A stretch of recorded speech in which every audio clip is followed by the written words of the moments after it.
be if, despite the government's assessment so far, consistent also with the United States that Israel is complying with international law, what would the implications be, and what are, in fact, the implications of the sorts of calls for suspension of arms? Well, I think there are significant political and diplomatic ramifications, and we have seen only 2 weekends ago an unprecedented, a direct attack by Iran on Israel, which many have, I think, correctly suggested has been as a response to the sort of encouragement that Iran has taken from the rhetoric. It was referenced earlier from the United States. It has also in part been coming out of the United Kingdom vis-à-vis the application of international law in Israel's continued operation in Gaza. That has very real consequences for how emboldened Iran has felt.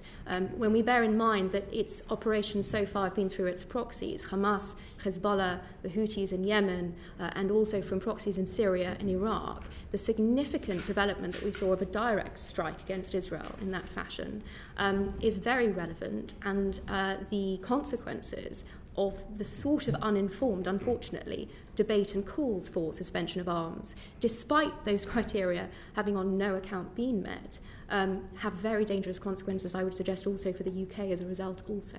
Okay, thank you. May I just respond to that? Yes. It seems to me a rather strange argument to make that Iran decided to attack Israel because of arguments made in the US and UK about potential suspension of arms sales. I think a much more likely reason that Iran attacked Israel was because Israel attacked the Iranian consulate in Damascus and killed 13 people in the Iranian consulate in Damascus.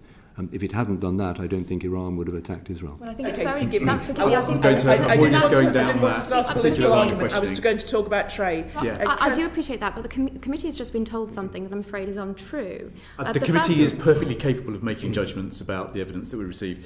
Jane, do pursue the question. Colonel Kemp, please.